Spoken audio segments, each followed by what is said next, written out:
শীতের সবথেকে মজার পিঠা হলো এই দুধ পাকন পিঠা। মুখে দেওয়ার সাথে সাথেই মিলিয়ে যায়, এতটা মজার হয়। তৈরি করাটাও খুব সহজ। প্রথমেই ডোটা রেডি করে নেব। ২ কাপ পানির সাথে ২ চা চামচ বাটার, ৩ টেবিল চামচ কোরানো নারিকেল, সামান্য একটু লবণ দিয়ে পানিটা ফুটিয়ে ১.৫ কাপ আটা সাথে ১/২ কাপ চালের গুঁড়া দিয়ে একটা কাই তৈরি করে নেব। হালকা একটু ঠান্ডা করে নেব।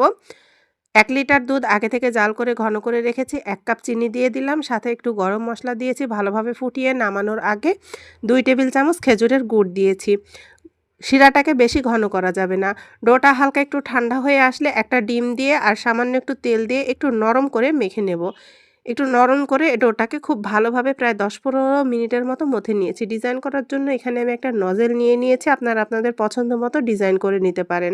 এই তো পাইপিং ব্যাগের মধ্যে ভরে নজেল দিয়ে একটু ঘুরিয়ে নিলেই খুব সুন্দর একটা পিঠার ডিজাইন হয়ে যাবে।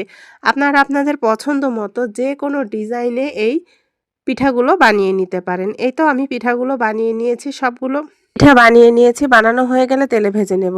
চুলার জালটা লো টু মিডিয়ামের মাঝামাঝি রেখে এপিট-ওপিট করে একেবারে ক্রিস্পি করে ভেজে নিতে হবে। সবগুলো পিঠা ভেজে নিয়েছি আর আগে থেকে যে দুধের শিরাটা রেডি করে রেখেছিলাম, এবারে পিঠাগুলো শিরার মধ্যে দিয়ে দেব। তবে শিরাটাকে একেবারে হালকা গরম অবস্থায় রাখতে হবে, না হলে পিঠাগুলো গলে যাবে।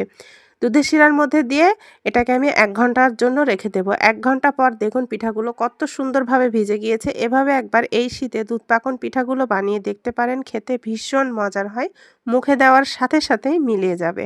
আশা করছি আজকের এই মজাদার রেসিপিটা ভালো লেগেছে। ভালো লাগলে লাইক, কমেন্ট এবং শেয়ার দিতে ভুলবেন না।